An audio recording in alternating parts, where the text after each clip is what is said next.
We are starting. So the reason that Open Home decided not to follow in the footsteps of like most American churches is because Jesus never asked for people to like have a weekly event. Jesus never asked for people to incorporate as a 501c3 for tax purposes. Jesus never asked anyone to have sermons or church bulletins. Like all that stuff is not something that Jesus asked for. What Jesus did actually ask for, and I quote, is to make disciples of all nations. Like that's what he actually asked for. And right before Jesus ascends into heaven, he says to his disciples, like the last words that he says to him are make disciples of all nations. And like if somebody says something and then floats up into the sky like right afterwards, that's maybe an indication that you should like take seriously what they said right before they started floating. Like if I'm like, my last wish is you gotta take care of my daughters, Clementine and Goldie, and then I float up into the sky, like you better take care of Clementine and Goldie. Exactly my thoughts after I heard you guys going down the triple black diamond. yeah, totally. You might have to take care of Clementine and Goldie, Steph.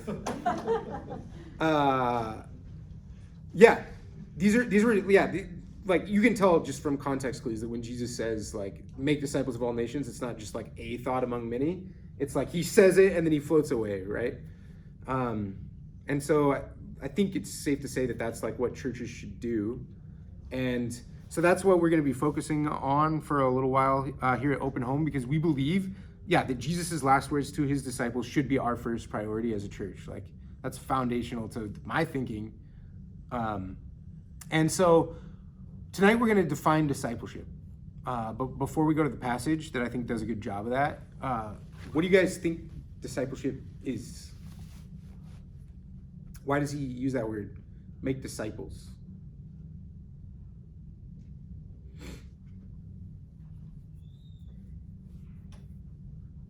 It's interesting, that he says make disciples and not even find disciples too. Yeah. That's interesting to me.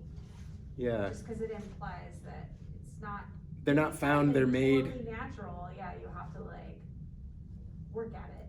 Yeah, totally. Find people, help them. Totally. But I to find disciples. And that's completely aligned with what Jesus did. Like he didn't just find disciples, he made himself some disciples. Yeah.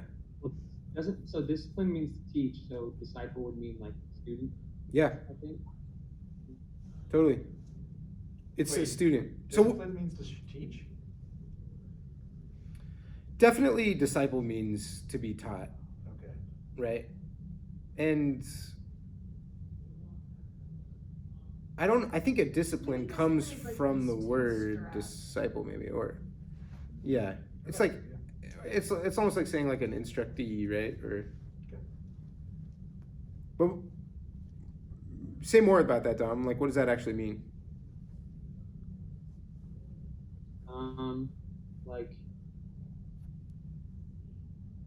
If you're going to make disciples, I think it means that you're going to like teach people or share your experience or what you know to be true with people.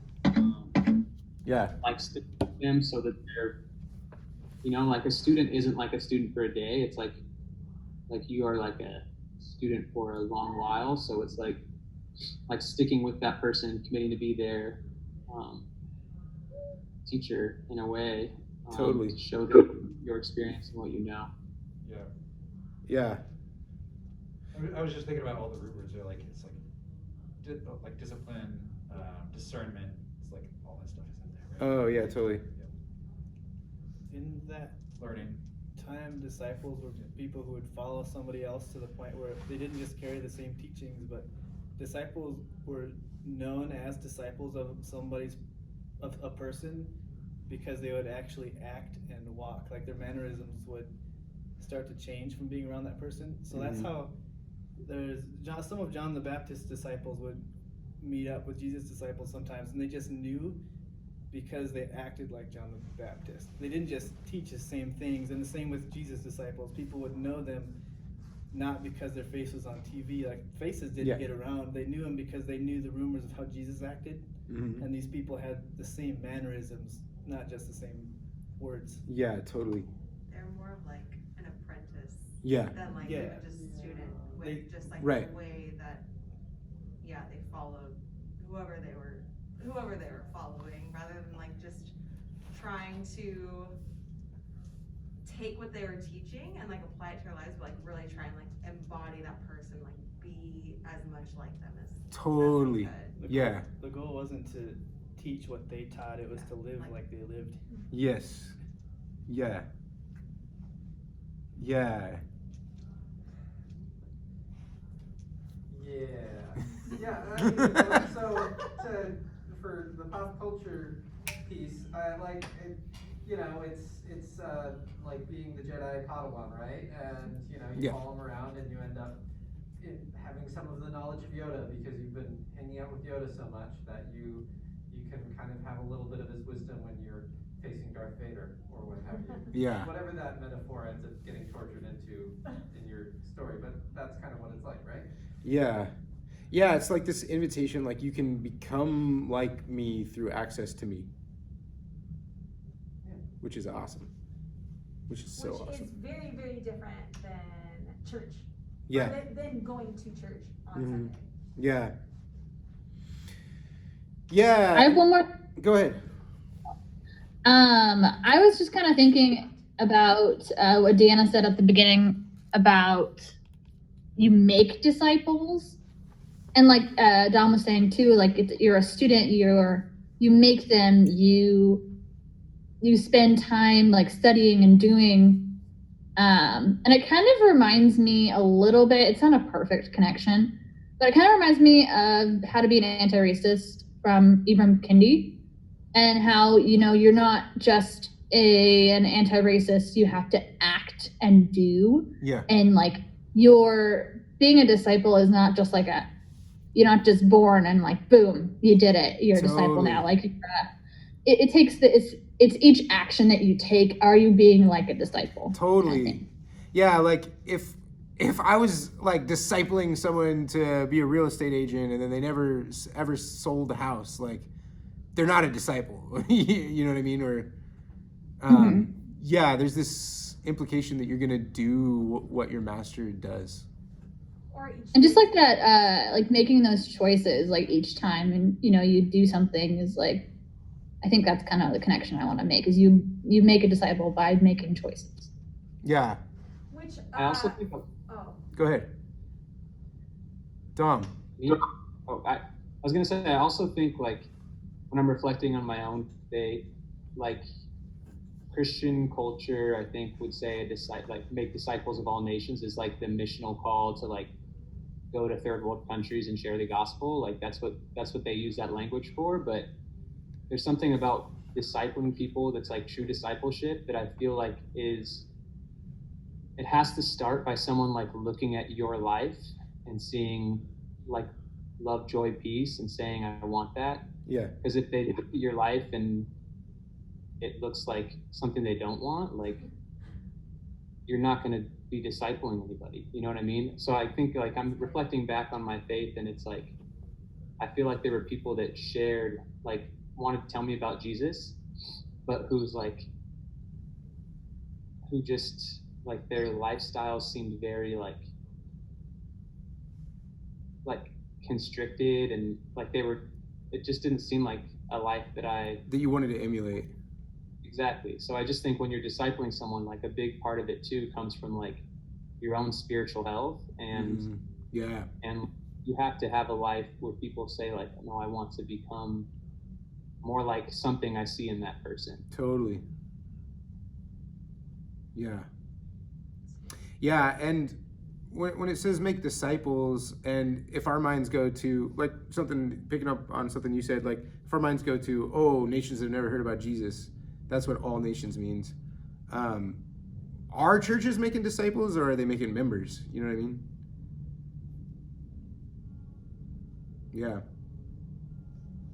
It doesn't make sense to go make disciples in third world nations if you can't make a disciple from somebody in your own culture, there's no way you'll actually like, a disciple and a convert are the same things. Totally. Yeah, that's good. Yeah, and I don't want it to sound like I don't think there's value in people like telling people about Jesus. You know, I just don't think that that's making a disciple. That's just telling someone about Jesus, and it's good to share that, especially if you have that relationship with them. But Yeah, it's make disciples. it's like step one of a lifelong journey, right? Because disciple is a process word, not an event. And yeah, like Christians have tried to make it smaller, like what the responsibility is. And so we think that what we got to do is get someone to pray the sinner's prayer, which is something that Jesus never asked anyone to do, right? He asked for disciples, not people who would pray to prayer. What else? Any other thoughts? I was just thinking about how we are disciples of so many different things, actually, like consciously and subconsciously, like unconsciously, and like we make people disciples of lots of different things, whether we know it or not. Yeah. You know, I saw this crazy TikTok about like Mike Tyson, like spitting wisdom. This guy like was like, I can't let go of grudges, and he was like that. He's like, oh man, yeah, like he's your master. He changed you. He's like, what? So I got to be the bigger person? He's like, no, the devil wins because then he's your master because he changed you. He's like, you think you're great now? Wait till you learn compassion. Do you get it? Like, because I got lost. Okay, because like the guy wouldn't let go of the grudge, right? Because somebody wronged him. The guy who wronged him is the guy who wronged him. That is the guy's master, right? Yeah. He, Gotcha. So Yeah. he's the disciple of the guy who wronged him. Yeah. Whether he knows it or not. Totally. Devil wins in that moment because like he's holding a grudge. He changed him, and so I'm just like thinking about these different ways of like how we actually have all these different masters, these different ways of being discipled. Yes. Yeah. Whether we know it or not, that's really what I mean. Yeah, man. I think we're gonna be spending a couple of months on this, and it could be good to think about how does our culture disciple us. Yeah, that's what I was trying to There's do. that Yeah. Bob Dylan song that's called You gotta serve somebody, or what is it? Yeah, you gotta serve somebody. Yeah. I can do a better Bob, trust me. That was off the cuff. Anything else? My one last thing is back to the making disciples. Just that language implies that no one's excluded. Do you know what I mean? Like anybody can arguably be made into a disciple, which Yeah. I just like. Like Yeah. if it was a different, if It's it not was like find, go it's and make. find, then it would mean that there's people that are better, Yeah. more holy, or like Jesus loves them more. But because it's make, it's like anybody can say yes to this invitation. Totally. Yeah. All right. Jesus gives a pretty good definition of what discipleship is when he calls his disciples, in my opinion. I think the elements, like the main elements of what a disciple is, are in there. So we're going to look at the calling of the disciples tonight. Didn't print it out. It's online if you've got your phones. openhomechurch.org /online services. It's Matthew 4. Do you guys have it online? You could tell us. Let's have Eduardo. Will you read it? Yes. Nah. Matthew 4:18-22. Yeah. While walking by the Sea of Galilee, he saw two brothers, Simon, who is called Peter, and Andrew, his brother, casting a net into the sea, for they were fishermen. And he said to them, "Follow me, and I will make you fishers of men." Immediately they left their nets and followed him. And going on from there, he saw two other brothers, James, the son of Zebedee, and John, his brother, in the boat with Zebedee, their father, mending their nets, and he called them. Immediately they left the boat and their father and followed him. take a few minutes. We're mostly going to think about that phrase, follow me, and I will make you fishers of men. Meant to change that to people, but didn't. It's NIV is I will send you out to fish for people. Yeah, totally. Follow me, and I will make you fishers of people. We're gonna be mostly focusing in on that, but yeah, think about it for a while. Like, what's contained in that invitation that tells you what it is?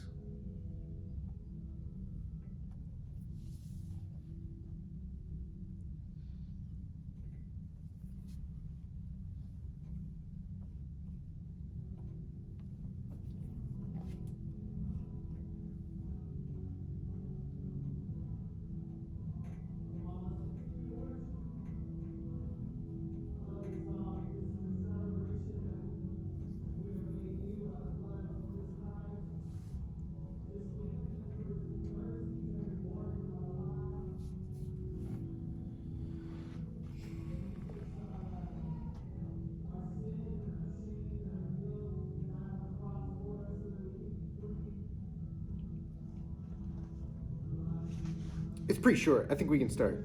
You guys ready? Yeah, totally. Okay. What's missing from that statement that you would expect to be in there? How to do it. How to do it? Yeah. What else? Go get your stuff. Go get your stuff. Yeah. Hi, I'm Jesus. Nice to meet you. Yes. That. Totally. That's social. Some social skills. Simon wasn't like, what about my wife? Yeah. Born in a barn, man. Yeah, what else?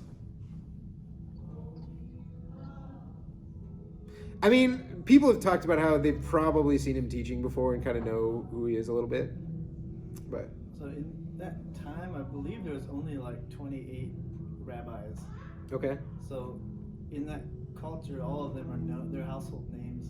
They're the celebrities of the Jewish world. Yeah. And to be the apprentice of a rabbi, you had to be the cream of the crop. Like every child up until a certain age would study the religion and under the priests and stuff. Yeah. And then the brightest minds who were the best at all of that would be kept on, and everybody else would go work with their parents and learn their trade. Totally. And then there was another age where they took just the best of the best again, and then another one. And after that, you could study with a rabbi, and then after that, you could be a rabbi. So Yeah. the number of rabbi was like never more than than any person would know of. There was not many of them. So just Yeah. if he showed up and they knew he was Jesus, that's why every time he calls somebody to go with them, they go with him without question. Yeah. It's because it's like if the biggest name or whatever business you were in came to your house and is like, hey man, join me, like you'd say yes immediately. Yeah. And so that's why he can just ask, he can be like, come follow me, and these kids follow him. Also, they were probably like 12 and 13. Really? Yeah, they were pretty dang young. Like, Well, some of them are married. Peter's Peter's married. you, But I know they got married young I back then, know, but like, I've heard a lot of things saying that they are all at least under 18, because you have Oh, to yeah. be at least 18 to like enter the temples, and Jesus and Peter were like typically the only ones that entered oh the wow. temples. And they so were They're young. they were wildly really young. young. Yeah. So whether that was 12 or 13 or Wow. 16. So They there were was the these young- guys. They were young, but they're also the dropouts.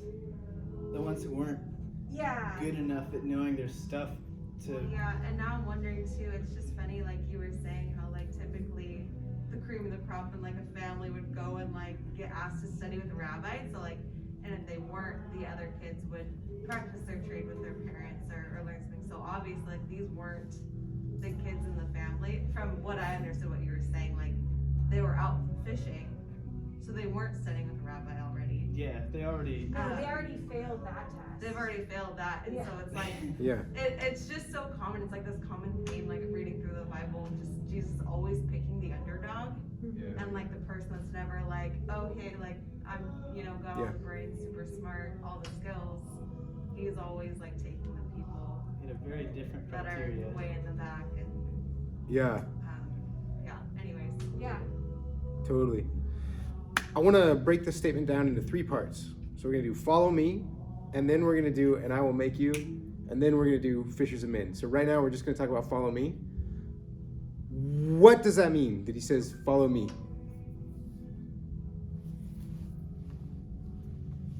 Be my apprentice. Yeah, be my apprentice. You can be like me, you can have access to me. You won the lottery. You won the lottery. Yeah. What else?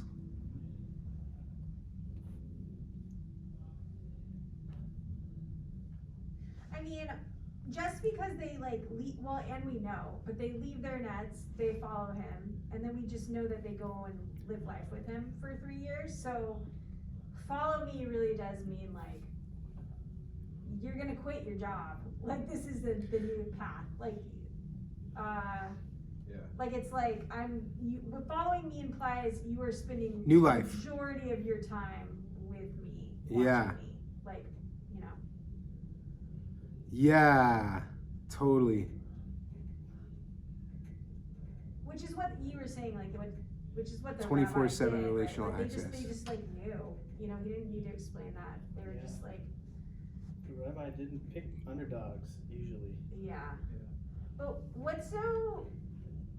what I really love about this, he just says, come follow me, and he says other stuff, and then it's like, there's something so compelling about Jesus, because he's not even that famous. Well, he's also a little bit, yeah, like, when he preaches his first sermon, they want to run him out of town, right? He's not like the popular rabbi.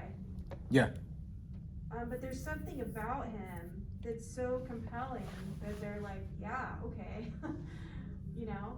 Like that all he needs to say is come follow me, and then they do it is just a little bit mind blowing. Like I just Totally. think that there's something about Jesus that's so wonderful that they say yes. That there's Yeah. something about I mean, he gave some of the rationale for sure, but yeah, but it is also that Jesus isn't yet. He hasn't done much yet, so I don't know if it's complete. I mean, he's a new barely, guy. he's a pretty new guy. He's not like one of the 28 famous rabbis at this point. yeah. Yeah, that's- so there's- I just keep going back to like there's just something about him that's like There is want me to something follow special you? going on Like, there, okay, But I'm also- and like maybe because he's like some of that. Yeah. There's like 24 rabbis in an entire nation of Jews, and in the nation, every child, at least every male, is taught in the ways, and the dream is to have your son become a rabbi. totally. And if there's Yeah. like 0.0001% of the population makes it, then your kid's getting a chance to just like skip to the end and study under a rabbi is kind of the dream for all the Yeah. parents. So it's the cultural difference is because if somebody came to my house and was like, "Hey man, follow me. We're gonna do good things," I'd be like, "I don't know who you are, but have a good day." And not, but I'm a musician, and so But if- Barack Obama wants to start a podcast with you. You if say yes. Yeah, like somebody that I know and is famous, or Ed Sheeran's like, "Hey, come play guitar on my record." I'm gonna be like, "Heck yeah!" Yeah. I'm gonna drop what I'm doing and go follow him because he's somebody that I know and does what I want to do. So being the top people in this nation are the rabbis. If your sons get a chance to follow them, then you say yes. Yeah. In that culture. Yeah, this is something I wanted to talk about, which is that you follow people that you like really want to be like. We all have these idols that we want to be like, you know. One of those for me is Tim Keller. And today, actually, I was scrolling through my phone and there was this thing on it that was like dealing with death and faith. I was like, oh, that's interesting. I opened it up, started reading it, and it's like, oh yeah, like I have cancer. I'm a pastor in New York. My wife's name is Kathy. And I'm like, what? Is this Tim Keller? And I scroll down to the bottom and it's Tim Keller. And I was like, I had heard vaguely that maybe he had cancer or something, but I thought it was kind of in remission and not a problem. But no, he's totally dying. And yeah, just reading that this morning, I was like, I kind of always thought that eventually I was going to like run into him at a Christian conference or something. There'd be some kind of like city church plant thing where I get to like be around Tim Keller and let him know. Speak in person. Yeah, or even just it was even more diluted. And this, I think I've had like dreams of this, like I get to tell him like how much he's meant to me, and or something, just something like that. I just thought, not that that would happen, but like that would be really cool. And it was like, whoa, like I missed that chance. Like that was strange this morning. And yeah, we've all got these idols that we want to be like, and John Tyson is one of them for me. I am very far from this one, but dude, if I could be like Dave Chappelle, doesn't anybody want to be that insightful and like funny and smooth? And back and cool. Yeah. Ted Lasso, I know a lot of white Seattleite dudes want to be Ted Lasso and pretend to themselves that other people see them that way. What are some of the idols that, because we all have these people that we look up to and wish we could be like? Christopher Nolan. I knew you were gonna have some movie guy. Yeah, Christopher Nolan's bomb. But you like comedies, not like, right? I like a lot of different things. I also like Danny Boyle and Fair enough. people who know movies heard of crazy. Yeah. Who else? You guys are being shy. Talk. Who are your idols? Come on, internet people. Michelle Obama. Michelle Obama. Yeah. She's so, like, in herself and just present with people. She's awesome. Who else? Caleb Kaitonen. Be like me! That's where this is heading, Dom. You all must become like me. No, I'm just kidding. For your indoctrination into the cult. The word cult got thrown out over here. Who else? Sam likes Brené Brown. I know Yeah. that. Oh, yeah. Come on. I know Deanna wants to be like Brené Brown. No, I don't. Who do you want to be like? I do like that girl that you just made fun of, that Kate Bowler person that has that podcast. Who? Professor that Oh, has totally. Oh wait, isn't she the one who wrote like Everything Happens for a Yeah. Reason? Yeah. Or No, she's pretty Anna cool. Lamott, I She's like, just so I in like tune with her those- emotions. there's these, She's like, too much for me Christian sometimes. Female writers that are pretty cool, and it's like, why can't I just write like that? Oh yeah, I just wanna writers. be her friend. That's what I want. I want to be Sarah Yep. Betsy's friend. Yeah. Dude, Wendell Berry. Harry Oh, it'd be so That's sweet fine. to be like that guy. That's Seth. Yeah, that's fine. Wendell Berry, you guys. I feel like I can't choose dudes. What? But Well, I was Harry Potter. so I was Who? thinking, I was like, man, I gotta pick a woman. Harry Potter. Harry Potter? Is that what you just said, Dom? Do I need to mute you? Harry Potter? Don't come in here with Harry Potter. Come on. What? I'm never sharing again. Did you say Voldemort? Is that what Harry said? Who? Gandalf the Grey. Gandalf. There we go. There we go. Gandalf. All right. We can do this all day. I won't make it, but I don't really know. yeah, let's move this along, you guys. I'm sorry.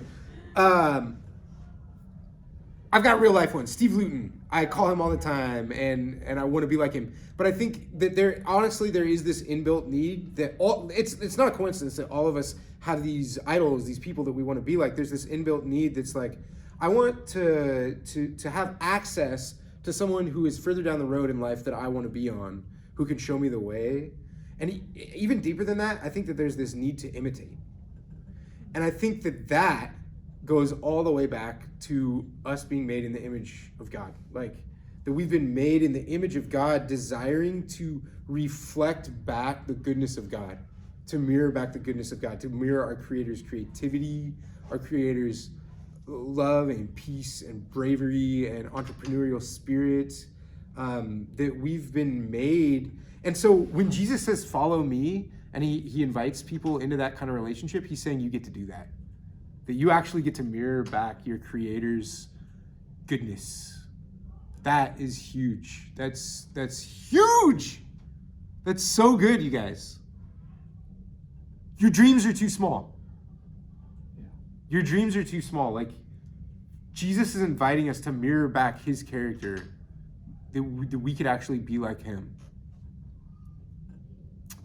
It implies that we are who, as we do that, we become more fully human and more of who we're created to be. Like, that is the best option for us. Totally. Is to mirror our creator. Yeah. And not some. And Peter, the guy that he's calling right here, he even tells him, like, you're going to do greater things than I did. And the church blows up under Peter's leadership. He sees more ministry fruit, if you want to call it that. Let's not put someone against Jesus. But, like, Jesus said, like, you're going to see more stuff happening than I'm seeing in my life. And it turned out to be true. And we are invited into the work of God. A disciple is somebody who's invited into the work of God. You two are laughing. What are you guys laughing about? Kanae said she wanted my dog in direct message, and I told her I would leave church and drive him over, and she said, what, why? And I said, he's just not good. And she said, that's cool. Glad to say that when I'm fully in my heart talking about some of the deepest things, you guys are talking about a dog. Okay. Also, discipleship's a relationship. I think someone brought this up. 24/7 access to himself. Like, from this point on, they're together all the time. It's relational access. He's modeling a life without relational walls for the disciples, where when they are thinking, how do I go and make disciples, they look at the relational access that Jesus is giving them.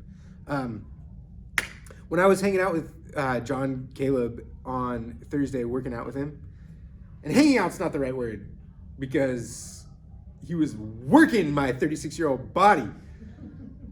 But whatever that was, we were sweating it out. Afterwards, he was like, I was telling my friends that I've been hanging out with my pastor, and where I come from, like, big churches and everything, like, when you say you were hanging out with the pastor, that comes with, like, oh, like, you're privileged, or like, oh, there's something special about you. Like, oh, you got to hang out with the pastor, Mr. Special. And he was like, yeah, I was telling my friends, like, it's not like that at all. Like, like, this guy's he's just like a dude. He's just like one of the guys in the circle. And as hard as that is on my ego, that I'm not some, like, amazing communicator that people are, like, afraid to be around. Like, maybe that's good, because Jesus was an amazing communicator, but a lot more than that, he was a friend. And that's what he said discipleship looks like. He didn't say, I will make you an amazing communicator. He said, I'll make you a disciple. And that he was modeling this 24/7 relational access, which is crazy. Which leads to this other thing, which is, he says, follow me. He doesn't say follow my teachings. He doesn't say follow my rules. He doesn't say follow my philosophies. He says me. And that's actually pretty critical for understanding Christianity, because our culture likes to think about God as abstract, as force, as impersonal, right?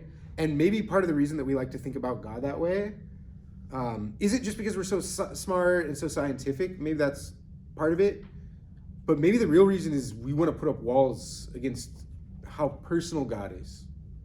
And maybe we aren't ready for how personal Jesus wants to be. That God actually is literally inviting us to live in his house with him, his actual house. That God has chosen to be completely personal with us and to relate as a person who says, follow me and you can have 24/7 access to me. That God's inviting us into this relationship, this daily partnership of not just knowing about Jesus, but knowing Jesus himself. And so in a lot of other religions, you can just have the beliefs, or you can just have the philosophy, or you can just do the practices, or you can just follow the rules. Christianity is not like that. You have to actually have the person. You have to actually have Jesus. And if that's something that you're like, I don't know how to do that, talk to me more. Because it's really important. The only way to be a Christian is to know Jesus. He says, my sheep know my voice. He says, my sheep know my voice. Yeah.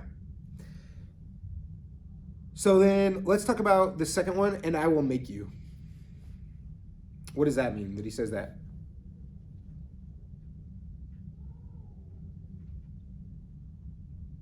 I will make you.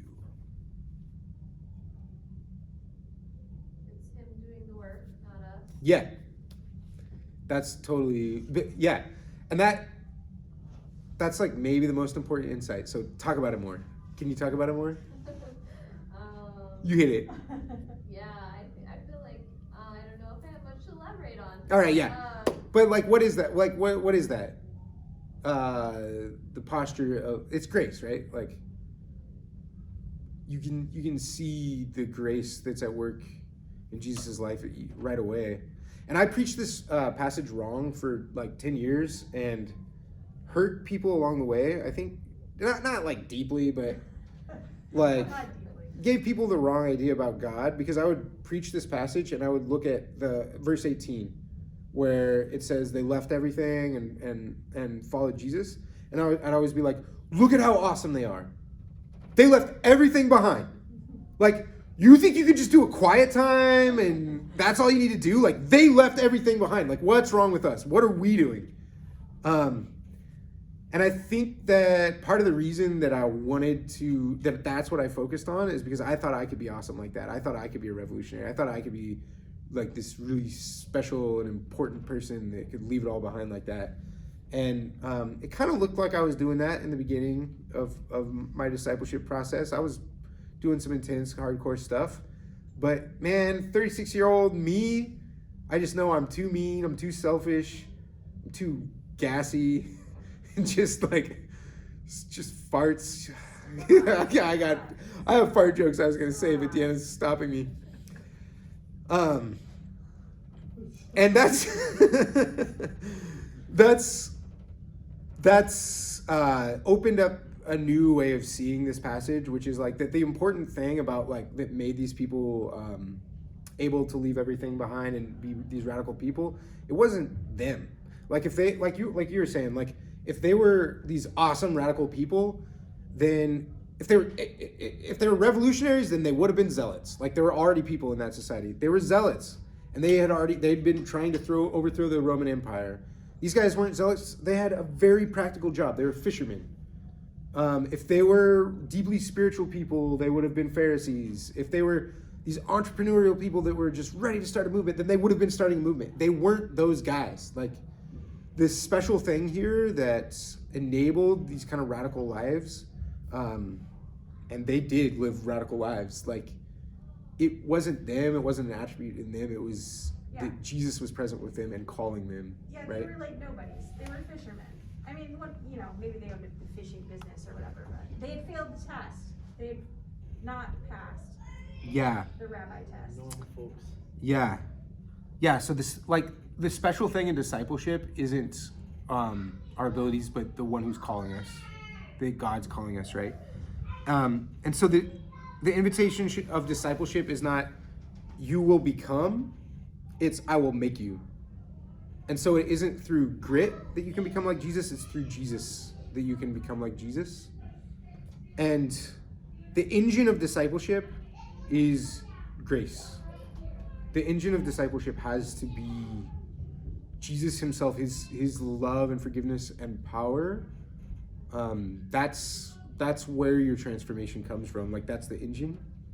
And then also, I will make you implies spiritual formation. I will form you. I will make you. And that's a journey word, not an event word. Like, you don't become a Christian when you pray a prayer. Like, discipleship is a life of formation by Jesus. And so, one thing that I'm learning right now is that as are more important than the ministry work that I'm doing is the work that God's doing in me. And because of that, like, I'm going to counseling. And when I go to counseling, I'm like, in my mind, that is on the church's time. Because if I'm going to be a good pastor, I got to be getting that counseling going on. And I want to share a little insight that I had with my counselor this last week. So backstory is my mom like really overshared stuff with me when I was a kid. She relied on me as her counselor and told me a bunch of stuff that she shouldn't have when I was like really small, and it was way above my maturity level to be able to deal with how she was.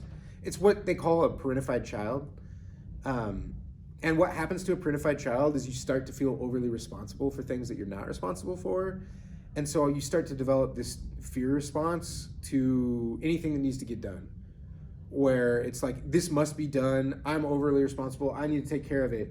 And as I was breaking it down with him, I was just realizing, like, I thought that me being really academic and doing really well in school was just for me or my own skills or whatever, but it actually in large part came from this broken part of me that was like this fear response of over responsibility, this savior complex that I got from my mom treating me as being more mature than I actually was. And so I'm what you call an activator in a good sense, but the negative side of that comes out all the time. And so whenever something needs to be done, I get this fear response and I kick into it like really fast and judge people around me that don't do the same. So like, this is a big thing in me and Deanna's relationship, like is me, like for example, our car broke down last week and my fear response kicked in and I was like, we must right now call every single mechanic in Bozeman. We were like as soon as it broke down. It wasn't like, Deanna was like, because it was still moving a little bit, but it was not, you could tell it was.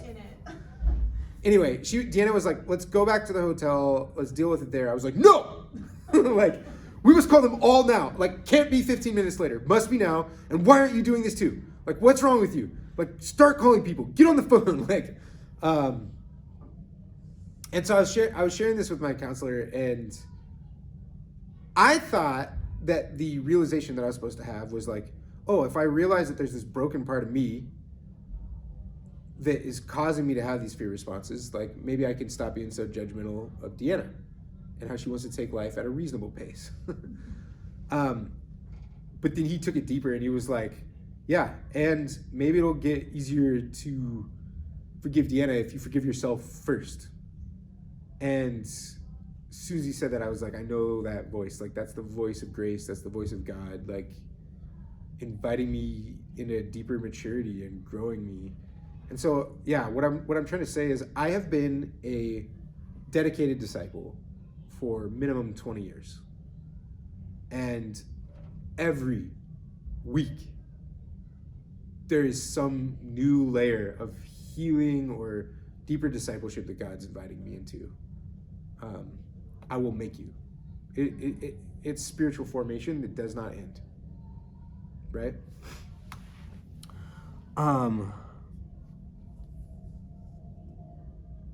Okay, the last bit. Fish for people. Talk to me about that.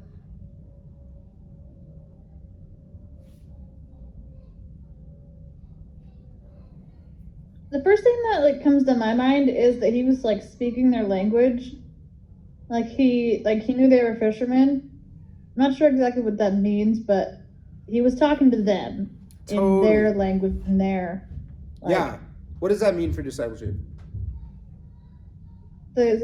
Maybe that it doesn't have to be like this big complicated thing, that it can be relevant and you meet to where you're at, I guess. Totally. It's individuated. It's like I'm gonna take who you are, what your skills are, and use them for the kingdom. And use them for this next level thing, the kingdom. Right? I'm gonna take all of who you are. Because if he had been talking to a carpenter, he would have said, I will make you a builder of the spirit. If he was talking to us, he would have said, I will make you a typer on souls. Because we all make our money typing, or not all of us, but a lot of us do. Just click and clack. That's what we do. Hands on the keyboard. Hands on the keyboard. I'm gonna make you type on souls. So what else? It's individuated to who we are, and we're a puzzle piece that fits in this grander whole, right? What else? It's individuated, but But I just really love that God sees who we are and wants to take the thing that we're good at and that we love and use it. So that's awesome. Like, Yeah. it's just beautiful that God knows us and wants to use us in a way that makes sense for who we are. Yeah. What else?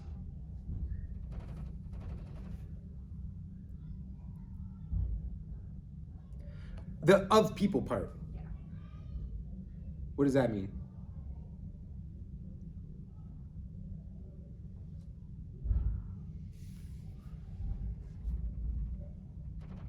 See, I was reading that whole thing just like kind of what Haley and Deanna were talking about too, which was like, yeah, that God wants to take what we're good at and our strengths are and what we know and use it, like make it better and use it to like benefit others.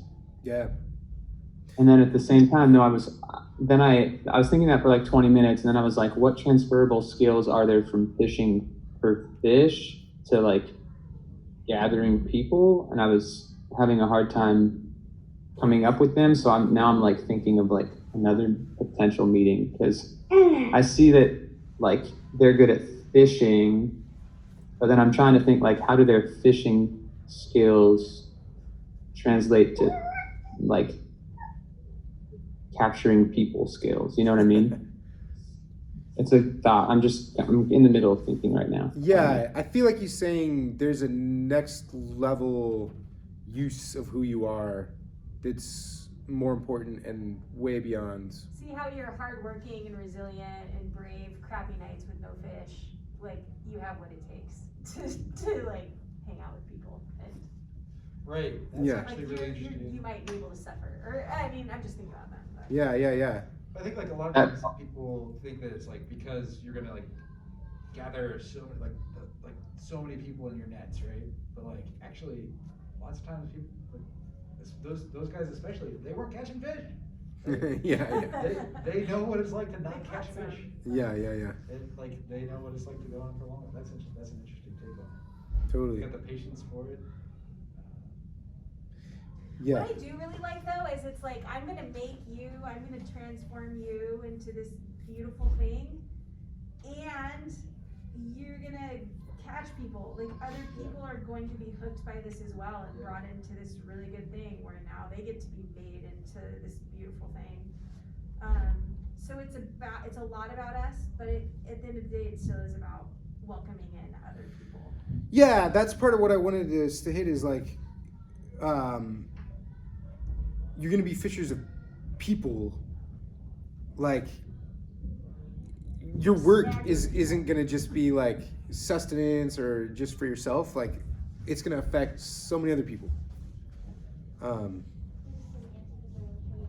Yeah. Are there any other insights? I kind of had one that's not, I know that we were focusing on the fishing and that's what they're good at, but I also think that like when you think of fishermen, like we've already talked about how they were like kind of like the failures of their community in terms of like they weren't good enough to or smart enough to like become a disciple of any other rabbi.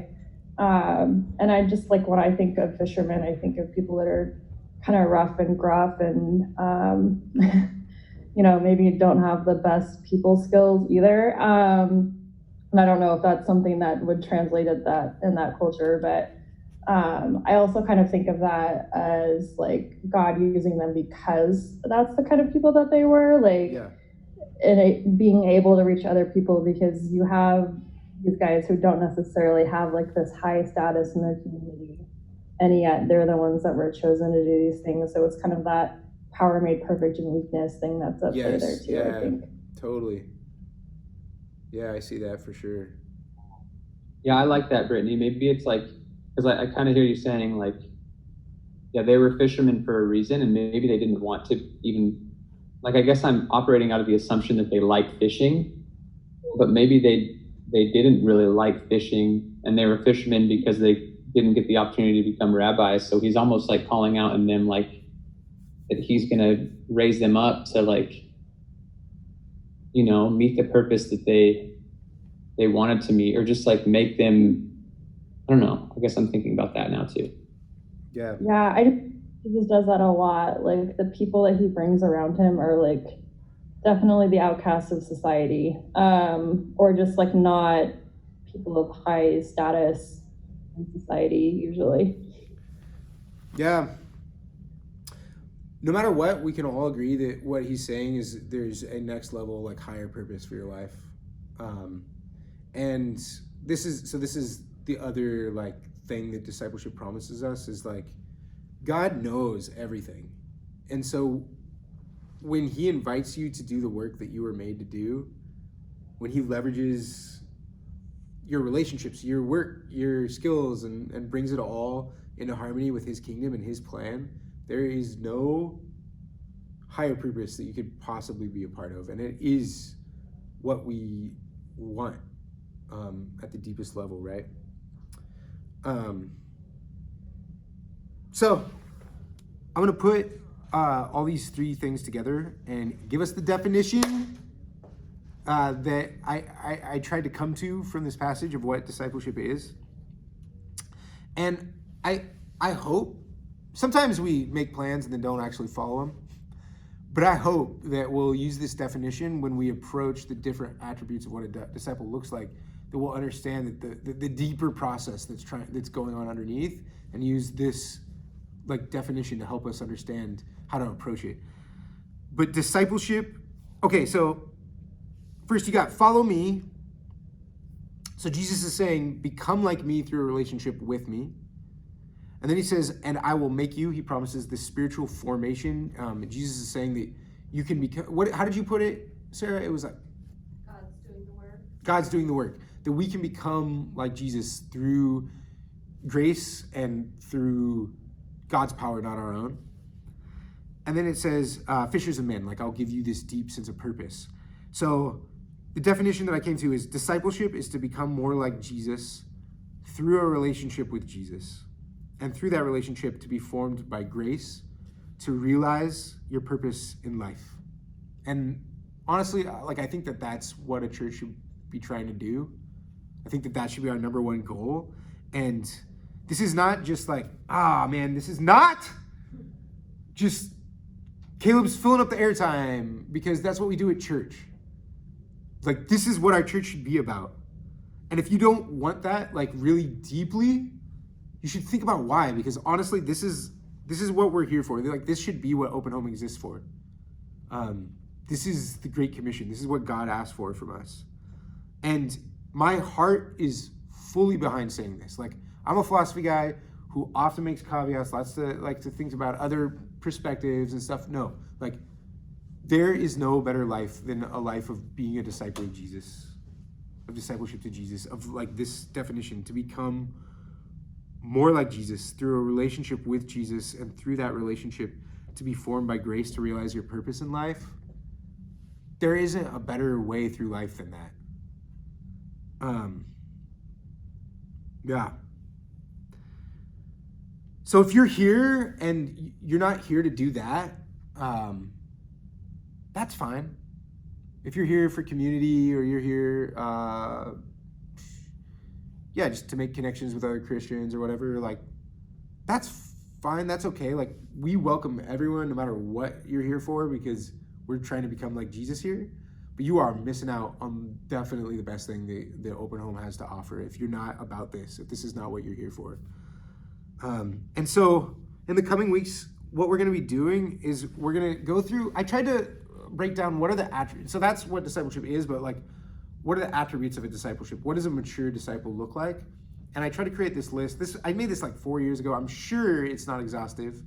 Also, like we said, like, discipleship is tailored, it's individuated to where you're at. And so it's going to look really different from person to person. But this is a good starting point, and I hope that you guys will see other things that I missed in this list, and then we can add them. But here's what I got. Discipleship happens in the context of relationships as we seek the voice of God. Jesus has different plans for all of us, so what it means to be a disciple will look very different from person to person. But at Open Home, we're committing to help each other discern the direction of Jesus for each of our lives. Over the weeks, we hope that we will help each other internalize the love of God so that his love can drive us. We hope to examine our habits of scripture study, prayer, and worship. We hope to do an inventory of our motivations to try to root our identity in the way that God sees us. We hope to inventory how we spend our time to make sure that there's a healthy balance of rest and meaningful work. We hope to encourage each other to see our workplace or network as a place that God is at work. We hope to be honest with each other about our finances and encourage calculated simplicity in the name of reckless generosity. We hope to do a moral inventory through the 7 deadly sins and the fruit of the Spirit. We hope to talk through our relationships, whether they're romantic, familial, or just friendships. We seek to love people more deeply. We will seek God's direction for what barriers he's asking us to bridge, whether they're racial divides, Christian to non-Christian divides, rich to poor, to the LGBTQ community. We believe God has called us to be an open home that has space for everyone. And within that larger vision, the task of discipleship is to help each other receive direction from Jesus about what particular mission he's called us to. But most of all, we hope to learn more about God, receive authority from the Holy Spirit, and to cull a deep relationship with Jesus. I know I'm missing things, but there's a lot in there that we can work through together to become more mature disciples. And I think we're going to work through some of those things over the coming months. But look at me. Look at my eyes. Online people, everyone. If you don't think that Open Home is actually doing this, call me out. Let's change things. Because there's something really special that we could be doing together.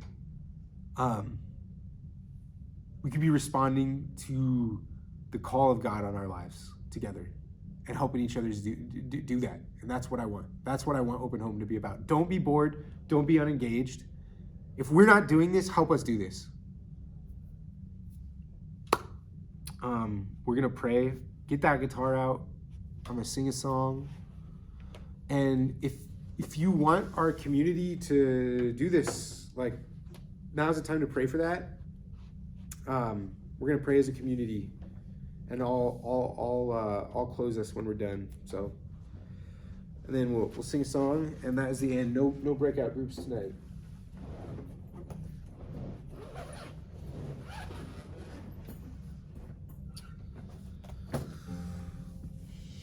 Do you want to open us, Dina?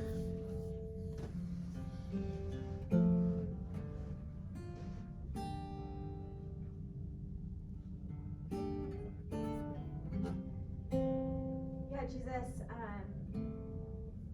thank you that you give us such a good invitation.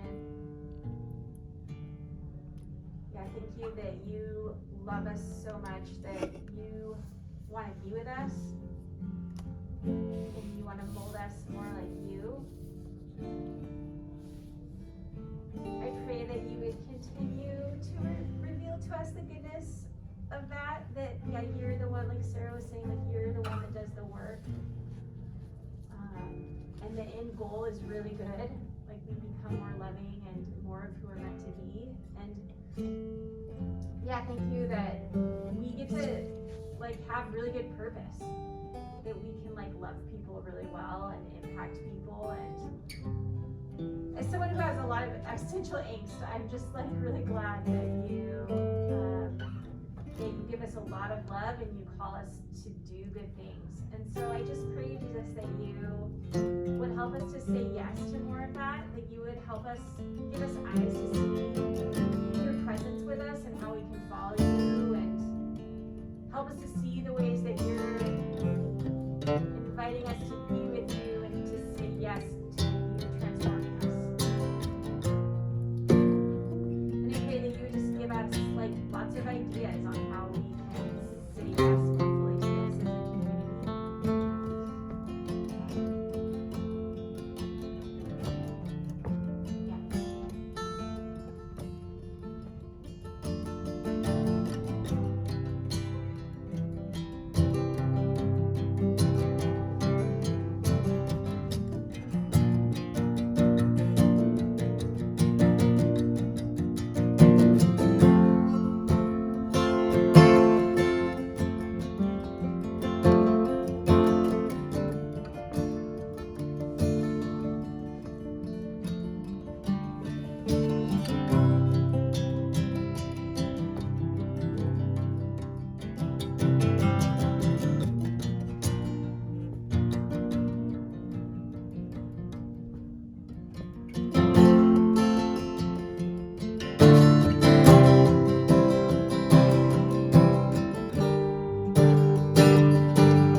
God, we don't want to be afraid of how personal you are.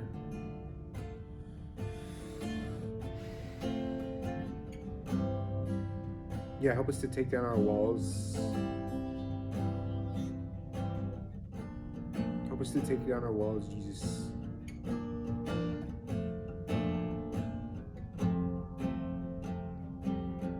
Yeah, help us to not be self-protective and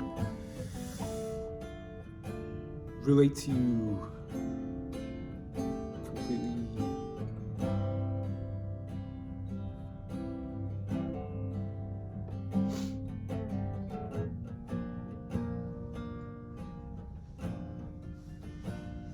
And Jesus, we want to know you better.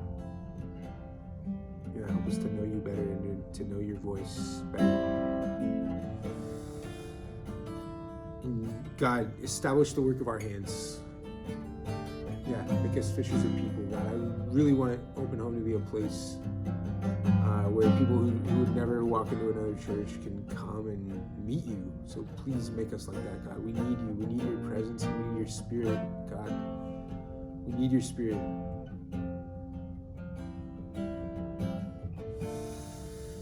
Yeah, God. Yeah, I pray that we get pumped to help each other become who you see that we can be, and to mirror back who you are. Jesus, please.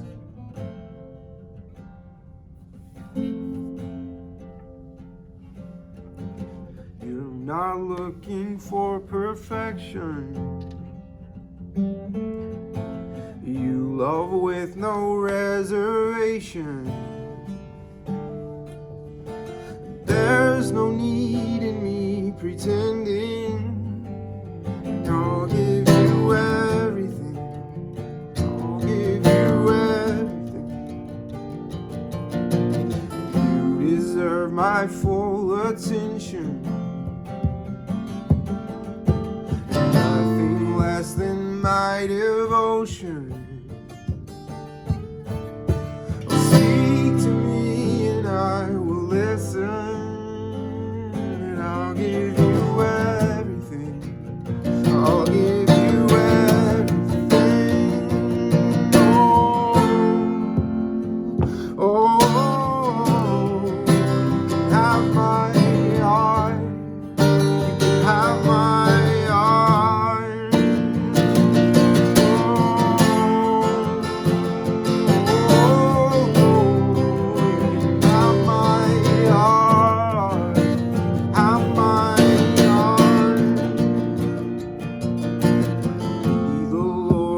My emotions,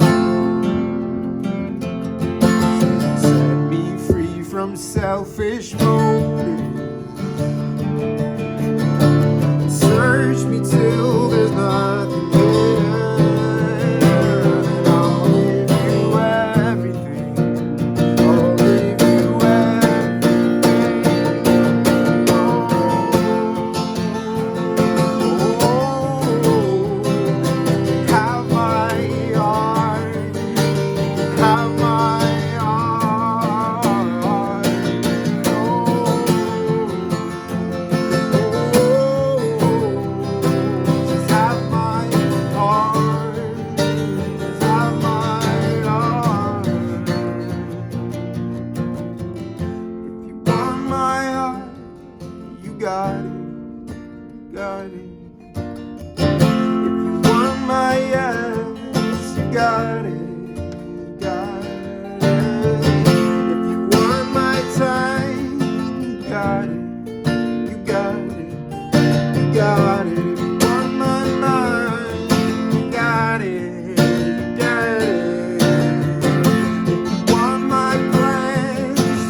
have my heart. You can have my heart. Oh, oh, oh. Have my heart. Have my heart.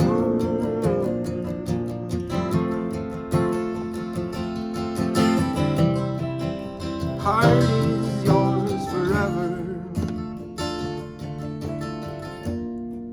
My heart is yours forever. Yes, it is. Yes, it is. My heart is yours forever. My heart is yours forever. Every room, every room. My heart is yours forever. Every room, every room. Come and consume every room. It all belongs to you. It all belongs to you. Come and consume every room. It all belongs to you. It all belongs to you. Come and consume every room. It all belongs to you. It all belongs to you. Come and consume every room. It all belongs to you. It all belongs. Oh, you can have my heart. Have my heart.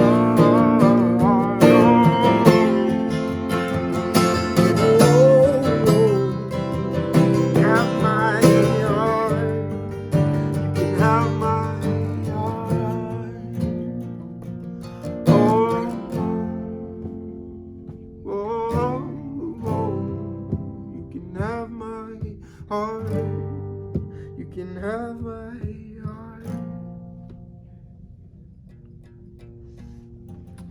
Amen. Go in peace, my friends. We are done.